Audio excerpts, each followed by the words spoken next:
Shalom, saudara yang terkasih di dalam nama Yesus Kristus. Firman Tuhan untuk kita pada hari ini dari Matius 9 ayat 13. Jadi pergilah dan pelajarilah arti firman ini. Yang ku kehendaki ialah belas kasihan dan bukan persembahan. Karena aku datang bukan untuk memanggil orang benar, melainkan orang berdosa. Demikianlah firman Tuhan.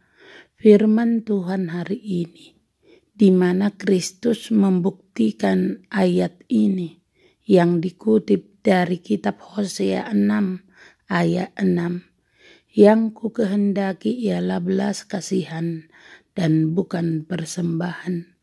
Berbuat baik terhadap diri sendiri saja lebih baik daripada persembahan, seperti yang ditunjukkan Samuel. Apalagi berbuat baik kepada orang lain. Pergaulan Kristus dengan orang berdosa di sini disebut tindakan belas kasihan. Berusaha mempertobatkan jiwa-jiwa adalah perbuatan belas kasihan terbesar. Hal ini seperti menyelamatkan jiwa dari maut. Amati baik-baik bagaimana Kristus mengutip perkataan ini. Pergilah dan pelajarilah arti firman ini. Camkanlah, mengenal huruf-huruf dalam Alkitab saja tidaklah cukup. Kita juga harus belajar mengerti artinya. Dan seseorang bisa dikatakan sudah mempelajari arti Alkitab dengan sempurna bila dia sudah belajar menerapkan untuk menegur kesalahan sendiri dan memakainya sebagai aturan yang mengatur tingkah lakunya. Untuk mengecam kemunafikan orang Farisi yang lebih menekankan agama sebagai bentuk ritual atau ucapan saja daripada hal moral. Karena itulah tugas Kristus yang utama adalah memanggil orang untuk bertobat. Dan semua khotbah cenderung menekankan pertobatan. Panggilan Injil adalah panggilan untuk bertobat. Panggilan bagi kita untuk mengubah pikiran dan cara-cara hidup kita.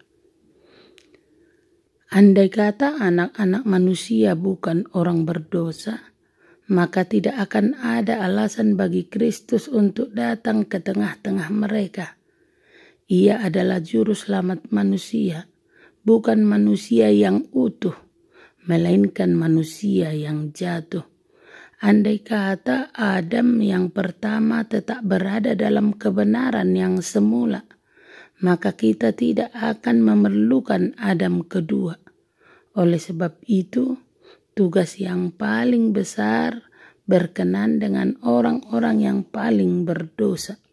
Semakin berbahaya keadaan orang sakit itu, semakin banyak kesempatan bagi sang tabib untuk menolongnya. Kristus datang ke dunia untuk menyelamatkan orang berdosa, tetapi terutama yang paling berdosa. Semakin sadar orang akan dosanya, semakin terbuka hati untuk menyambut Kristus dan Injilnya. Kristus tidak datang dengan harapan akan berhasil di antara orang-orang benar. Karena itu terlebih suka ia mengunjungi orang-orang yang dengan rendah hati mau mengaku bahwa mereka adalah orang berdosa.